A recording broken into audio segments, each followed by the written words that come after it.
नमस्कार. आपल्या अण्णा या यूट्यूब चॅनलमध्ये आपणा सर्वांचं स्वागत. 40 धाराशिव म्हणजे उस्मानाबाद लोकसभा मतदारसंघात उमेदवारी अर्जाची छाननी संपल्यानंतर 35 उमेदवारांचे अर्ज राहिलेले आहेत. आज निवडणूक कार्यालयाला सुट्टी असल्यामुळे आज काही कोणाला उमेदवारी मागे घेता आलेली नाही. उद्या उमेदवारी अर्ज घेण्याचा शेवटचा दिवस आहे आणि या शेवटच्या दिवशी किती जण आपली उमेदवारी मागे घेतात याकडे सर्वांचं लक्ष लागून राहिलेलं असतं. या 35 उमेदवारी अर्जापैकी किमान 4 उमेदवारी अर्ज हे पवनराजे राजकीय विद्यालयातील विद्यार्थ्यांचे आहेत. हेही महत्त्वाचं. त्यात काकासाहेब खोत,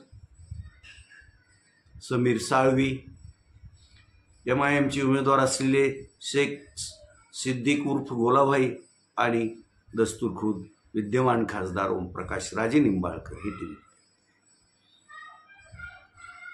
या निवडणुकीत राष्ट्रीय पक्ष म्हणून मान्यता असलेल्या 3 पक्षाचे उमेदवार आहेत. ते म्हणजे भाजप महायुतीतील राष्ट्रवादी अजित पवार पक्षाच्या अर्चना पाटील, महाविकास आघाडीचे शिवसेना उद्धव बाळासाहेब ठाकरे पक्षाचे विद्यमान खासदार ओमप्रकाश राजे निंबाळकर आणि बहुजन समाज पार्टी म्हणजे बसपाचे संजय वाघमारे हे 3 उमेदवार आहेत. त्यानंतर जवळपास राज्य निवडणूक आयोगाने मान्यता दिलेल्या 5-6 पक्षाचे उमेदवार असून इतर सर्व अपक्ष आहेत.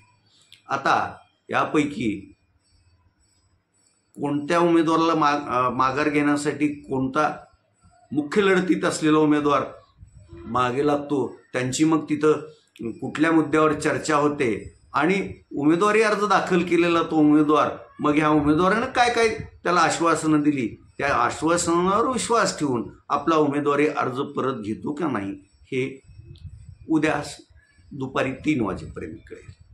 साधारण या 35 पैकी 8 ते 10 उमेदवार आपला उमेदवारी अर्ज परत घेतील असा माझा अंदाज आहे. आणि मग प्रत्यक्ष निवडणुकीच्या रिंगणात किमान 23 ते जास्तीत जास्त 26 उमेदवार असतील हे मात्र नक्की.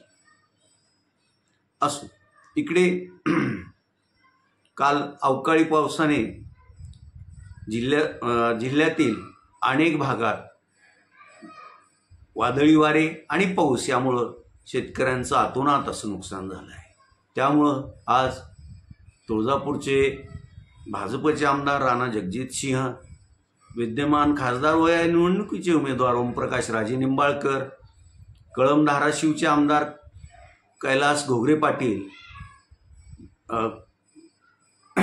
कैलास पाटील यांनी बांधावर जाऊन शेतकऱ्यांच्या नुकसानीची पाहणी केली आणि प्रशासनाला तातडीने पंचनामा करावा अशी विनंतीही केली. इकडे दोन्ही बाजूंचा प्रचार पण सुरू आहे. आज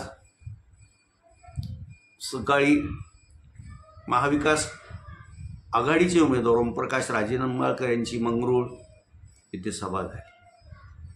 इकडं महायुतीच्याही उमेदवार अर्चना पाटील, त्यांचे चिरंजीव मल्हार पाटील, महायुतीतील घटक पक्ष असलेले भाजप आणि राष्ट्रवादी काँग्रेस भाजप आणि शिवसेना एकनाथ शिंदे गटाचे उमरगा लोहारा परिसरातील कार्यकर्ते प्रचारात फिरत असल्याचं दिसून आलं.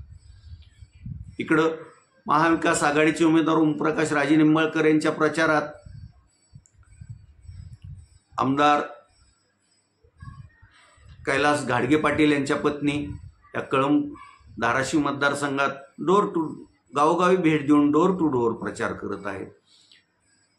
ओमप्रकाश राजे निंबाळकर यांच्या पत्नी सुसंयोजिनी ओमप्रकाश राजे निंबाळकर आणि परांडा भूम वाशीचे माजी आमदार राहुल मोटे यांच्या पत्नी मोटे या वाशी तालुक्यातील गावांचा गावोगावी जाऊन डोर टू डोर प्रचार करत आहे.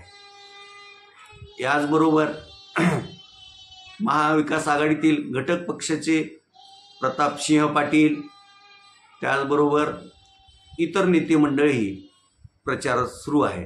औसा तालुक्यात दिनकर माने, शिवसेना उद्धव बाळासाहेब ठाकरेचे तेथील माजी आमदार आणि जिल्हा प्रमुख, त्याचबरोबर काँग्रेसचे जिल्हा प्रमुख श्रीशैल उडगे आदी मंडळी औसा विधानसभा मतदारसंघात आपला प्रचार करत आहे. इकडं उमरगा लोहारा यामध्ये जिल्हा परिषदेचे माजी अध्यक्ष केशव उर्फ बाबा पाटील आणि त्यांची सहकारी मंडळी ही उमरगा लोहारा तालुक्यात प्रचारात मग्न आहे. इकडं परांड्यातही ज्ञानेश्वर पाटील, त्याचबरोबर शिवसेना उद्धव बाळासाहेब ठाकरे गटाचे जिल्हा प्रमुख ज्ञानेश्वर तात्यांचे चिरंजीव हेही प्रचारात व्यस्त आहे. बार्शीत महायुतीकडून तेथील विद्यमान आमदार राजेंद्र राऊत आणि त्यांचे सहकारी प्रचारात व्यस्त आहेत, तर महाविकास आघाडीकडून बारबोले, माजी मंत्री दिलीप सोपल यांचे सहकारी प्रचार करताना दिसून येत आहे. त्यामुळं या मतदारसंघात खऱ्या अर्थानं महाविकास आघाडीचे ओमप्रकाश राजे निंबाळकर विरुद्ध महायुतीच्या राष्ट्रवादी काँग्रेस अजित पवार पक्षाच्या अर्चना पाटील अशीच दुरंगी लढत होणार असून या दोन्ही महायुती आणि महाविकास आघाडीचे समर्थक त्यांचा प्रचार कसोशीनं असं करत आहेत. त्यामुळं या लढतीकडे सर्वांचं लक्ष लागून राहिलेलं आहे. आणि महाराष्ट्रात ज्या 2 ठिकाणी अशा लढती होत आहेत की एक बारामतीत की जिथं सुप्रिया राष्ट्रवादी काँग्रेस शरदचंद्र पवार पक्षाच्या सुप्रिया सुळे आणि राष्ट्रवादी काँग्रेस अजित पवार पक्षाच्या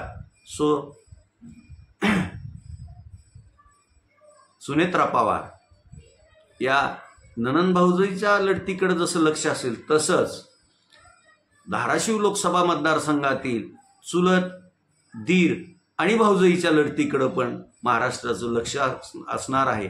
या मतदारसंघात उद्या उमेदवारी अर्ज माघारीचा शेवटचा दिवस असून उद्याच चिन्हांचं वाटप पण होईल.